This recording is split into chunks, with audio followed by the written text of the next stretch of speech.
Assalamualaikum warahmatullahi wabarakatuh.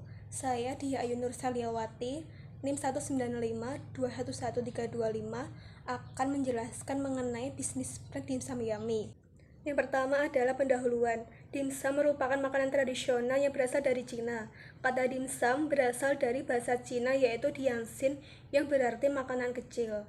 Dimsum adalah produk makanan segar yang pada saat ini banyak diminati oleh berbagai kalangan baik dari anak-anak, remaja hingga orang tua. Dimsum merupakan bisnis yang bergerak di bidang makanan sehingga peluang yang menjanjikan karena makanan adalah kebutuhan primer manusia. Dimsum adalah makanan yang terbuat dari daging ayam, udang cumi-cumi, dan sayuran yang dibalut dalam selembar kulit lumpia. Makanan dimsum ini bisa digoreng dan dikukus sesuai dengan selera masing-masing masyarakat. Yang kedua adalah visi dan misi. Visi yang pertama berusaha memproduksi makanan ringan dan sehat serta memiliki nilai gizi yang tinggi dan tentunya banyak disukai oleh masyarakat. Yang kedua adalah menjadikan salah satu produk kuliner yang dikenal oleh masyarakat luas. Kemudian misi yang pertama adalah membuat makanan yang berbeda dari yang sebelumnya. Yang kedua, membuat kreasi baru dan menciptakan inovasi produk. Yang ketiga, terbuat dari bahan alami dan tentunya terbuat dari daging yang segar. Yang keempat, membuat konsumen puas akan produk kami yang ciptakan. Yang kelima, menyeimbangkan antara kuantitas dan kualitas. Yang keenam, mengembangkan kreativitas dalam usaha. Selanjutnya adalah antisipasi masa depan. Yang pertama adalah mempersiapkan diri untuk memperbaiki secara perlahan kekurangan yang terdapat pada produk kami. Yang kedua adalah menciptakan kreativitas pada produk, terutama kualitas, kuantitas, dan harga. Yang ketiga adalah meningkatkan dan menambah mutu produk yang kami pasarkan. Yang keempat, berusaha membuat pelanggan lebih tertarik untuk kembali produk ke tempat kami. Kemudian analisis SWOT. Yang pertama adalah strength atau kekuatan. Yang pertama, SDM dengan etos kerja yang baik. Yang kedua, banyak relasi pemasaran seperti catering, warung, kantin, dan lain-lain. Yang ketiga, harga ekonomis dan higienis. Yang keempat, inovasi rasa yang berbeda dari produk lain. Yang keempat, kemasan menarik. Yang kedua adalah opportunity atau peluang usaha. Yang pertama, mitra kerja yang banyak. Yang kedua, banyak disukai oleh konsumen. Yang ketiga, budaya masyarakat yang konsumtif. Yang keempat, fasilitas yang memadai. Yang ketiga adalah weakness atau kelemahan. Yang pertama, harga bahan baku yang tidak stabil. Yang kedua, tidak bertahan lama. Yang ketiga, produk mudah ditiru. Yang keempat adalah threat atau hambatan. Yang pertama, banyaknya kompetitor yang bergerak di bidang yang sama. Yang kedua, banyaknya kompetitor yang akan semakin banyak meniru. Selanjutnya adalah gambaran umum pasar. Yang pertama adalah segmentasi pasar.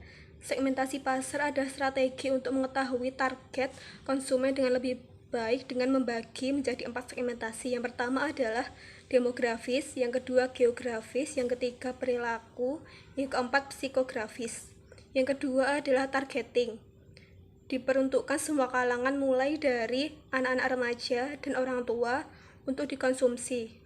Yang ketiga adalah positioning atau produk dimsum Yummy terbuat dari bahan-bahan yang berkualitas, fresh, higienis, dan memiliki nilai gizi yang tinggi.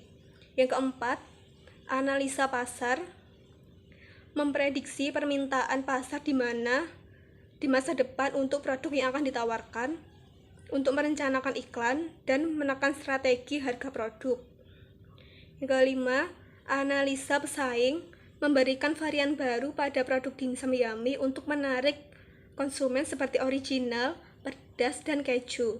Pemilihan bahan yang segar dan pengolahan yang higienis untuk mengutamakan kesehatan dan kepuasan konsumen. Selanjutnya adalah strategi pemasaran mix 7P. Yang pertama adalah produk.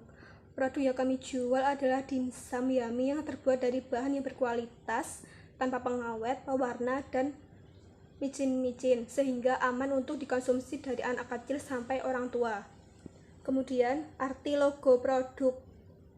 Yang pertama, gambar ayam berjempol memiliki makna bahwa produk dimsum berbahan utama daging ayam. Yang kedua, warna merah pada sekitar ayam menggambarkan keberanian kami dalam menghadapi segala rintangan dan pesaing. Yang ketiga, Untuk nama mereknya diambil dari bahasa Inggris yummy, yaitu enak. Selanjutnya adalah people atau orang. Kami akan merekrut karyawan yang mempunyai performance atau attitude yang baik, mampu, loyal terhadap perusahaan, mampu melayani konsumen dengan baik. Selanjutnya adalah proses. Proses mencakup bagaimana cara melayani permintaan tiap konsumennya, mulai dari konsumen memesan hingga akhirnya konsumen mendapatkan apa yang mereka inginkan. Kami akan memberikan pelayanan yang baik dan ramah serta melakukan respon yang cepat terhadap customer. Kemudian, physical evidence. Tempat dimsum yummy dari segi bangunan dan tempat harus dapat menciptakan suasana yang menyenangkan sehingga dapat memberikan pengalaman kepada konsumen dan memberikan nilai tambah. Selanjutnya adalah place atau tempat. Kami menjualnya di salah satu outlet sekitar kampus UIN Raden Mas Said, Surakarta. Selain itu, juga melalui media sosial atau secara online sehingga jangkauan penjualan kita bisa lebih luas dan juga membuka peluang reseller atau distributor yang ingin menjual produk kami. Selanjutnya adalah promotion. Promotion yang kita lakukan melalui media sosial, FB, IG, Twitter, WA, dan TikTok. Dan kami akan memberikan konten yang menarik konsumen, tidak lupa untuk mencantumkan testimoni yang positif untuk membangun kepercayaan konsumen. Yang selanjutnya adalah price atau harga. Dimsum yummy ini kami jual dengan harga 3.000 per biji. Harga tersebut sangat terjangkau dan affordable untuk semua kalangan karena rasanya dijamin enak, bahan yang berkualitas dan higienis. Setiap pembelian 3 biji, dimsum, free saus, dan sumpit. Selanjutnya adalah rencana organisasi. Yang pertama, Fatika Noviasari sebagai pemilik, Cinta Lianur Afisa sebagai manajer pemasaran, saya sendiri Dia Ayu Nursalyawati sebagai manajer produksi, dan Nurjana Putri Sekarlangit sebagai manajer keuangan. Selanjutnya ada deskripsi jabatan. Yang pertama, pemilik usaha bertanggung jawab untuk mengontrol jalannya kegiatan operasional. Yang kedua, manajer produksi melakukan perencanaan dan pengorganisasian jadwal produksi. Yang ketiga, manajer keuangan memimpin divisi keuangan dan membuat laporan langsung pada direktur perusahaan. Yang keempat, manajer pemasaran menyusun jalannya strategi produksi tersebut. Yang kelima, karyawan membuka dan menutup toko sesuai jam operasional. Yang kedua, menjaga kebersihan area penjualan. Yang ketiga, melayani dengan baik pada konsumen. Selanjutnya ada rencana produksi dan operasi. Yang pertama, produknya adalah dimsum yummy, izin usaha SPP IRT atau sertifikasi produksi pangan industri rumah tangga. Kemudian proses pengerjaannya dari Senin sampai Sabtu mulai jam 8 sampai jam 5. Kemudian lokasi usaha berada di Jalan Giri Jaya nomor 5 Dukuh, Kecamatan Mojaban, Kabupaten Sukoharjo. Kemudian untuk penjualan outlet ini berada di sekitar kampus UIN Raden Mas Said, Surakarta. Kemudian peralatan yang dibutuhkan adalah pertama, kompor gas, tabung gas, blender, baskom, panci pengukus, pisau, parutan, kemudian sutil, capit. Selanjutnya adalah bahan baku yaitu daging ayam filet, kulit ayam, udang, tepung maizena, kecap asin, minyak wijen, saus tiram, wortel, telur, jamur kuping, keju, bumbu, cabai, air. Kemudian produksi dimsum adalah sebagai berikut. Yang pertama adalah mencuci daging ayam filet, kemudian potong kecil-kecil dan berbentuk dadu. Selanjutnya pisahkan udang dari kotoran dan kulitnya, kemudian cuci dan potong-potong kasar. Yang ketiga, siapkan blender. Bagi daging ayam menjadi 2 bagian. Bagian 1 di blender secara halus, kemudian untuk bagian 2 di blender setengah kasar. Hal ini bertujuan agar membentuk tekstur dimsum yang lembut namun daging masih terasa. Kemudian haluskan kulit ayam. Yang selanjutnya adalah tuang semua daging dan kulit ayam, udang, cincang ke dalam baskom. Kemudian campur semua bumbu dan sayur, campur telur, kemudian koreksi rasa.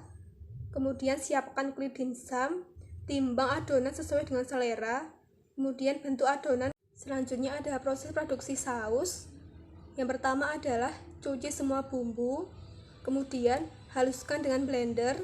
Setelah itu tumis bumbu sampai matang, kemudian tuang saus ke dalam panci dan taburi garam, gula, dan lain-lain. Kemudian masak sampai matang. Selanjutnya adalah sumber dana. Sumber dana usaha ini berasal dari 100% modal pemilik. Kebutuhan modal untuk usaha ini terdiri dari modal usaha dan investasi. Total rencana kebutuhan modal untuk usaha ini adalah sebesar 15 juta. Kemudian pengeluaran biaya tetap semuanya adalah 10.330.000 rupiah. Kemudian biaya operasional total bahan baku dari per bulan semuanya adalah 5.050.000, sedangkan total per tahun adalah 63.916.000 rupiah. Kemudian untuk pendapatan sendiri, satu hari jumlahnya adalah 100 per picis dengan harga 3.000, jadi totalnya adalah 300.000. Kemudian per bulannya jumlahnya 3.000, harga 3.000, maka total per bulannya adalah 9 juta. Kemudian harga pokok penjualan atau harga pokok produksi sama dengan total biaya dibagi hasil produksi, yaitu 5.498.500 dibagi 3.000 per picis, yaitu 1.800. Selanjutnya adalah harga jual sama dengan harga pokok ditambah laba yang diinginkan, yaitu Rp1.800 ditambah Rp1.200, hasilnya adalah 3.000. Kemudian analisa keuntungan. Pendapatan sama dengan hasil produksi dikali harga jual sama dengan modal, maka perhitungannya adalah 3.000 per picis dikali Rp3.000, kemudian dikurangi 5.498.500, hasilnya adalah 3.501.500. Kemudian analisa keuntungan. Persentase laba dibagi modal dikali 100%, maka 3.501.500 dibagi 5.498.500 dikali 100%, hasilnya adalah 63%. Kemudian analisis titik impas, maka biaya tetap sama dengan Rp10.330.000 dengan harga jual Rp3.000. Biaya variabel per unit yaitu Rp3.501.500 dibagi 3.000 per picis, maka hasilnya adalah Rp1.600. Kemudian analisis titik impas, BEP unit variabel sama dengan biaya tetap, maka rumusnya adalah harga jual dikurangi biaya variabel, maka Rp10.330.000 dikurangi Rp3.000 dikurangi 1.600, hasilnya adalah 1.843. Jadi dimsum Yummy ini bisa mencapai titik impas, yaitu ketika mampu melakukan penjualan produk hingga 1.843 picis. Selanjutnya adalah laporan laba rugi dengan pendapatan sebesar 108 juta dan pengeluarannya adalah sebesar 61.850.000 dengan EBIT 42 juta 18.000 dan pajak 10% jadi RP0 dengan EAT 42 juta 18.000. Kemudian aliran kas masuk atau proses sama dengan laba setelah pajak ditambah penyusutan, yaitu Rp46.150.000 ditambah Rp2.066.000, kemudian hasilnya adalah Rp48.216.000. Selanjutnya adalah analisa kelayakan bisnis, yaitu payback period atau PP, yang rumusnya adalah investasi dibagi proses kali 1 tahun, maka hasilnya adalah 10.330.000 dibagi 48.216.000 dikali 1 tahun, maka hasilnya adalah 0,2 atau 15 hari. Maka dapat disimpulkan bahwa dana yang diinvestasikan sebesar 10.330.000 akan memperoleh pengembalian dalam waktu 15 hari. Jadi bisnis dimsum Yummy ini layak dilakukan karena PP kurang dari 5 tahun atau sama dengan layak. Kesimpulannya adalah jenis usaha di bidang makanan khususnya dimsum memiliki peluang yang menjanjikan karena makanan ini adalah kebutuhan primer manusia. Sekian presentasi dari saya, kurang lebihnya mohon maaf. Wassalamualaikum warahmatullahi wabarakatuh.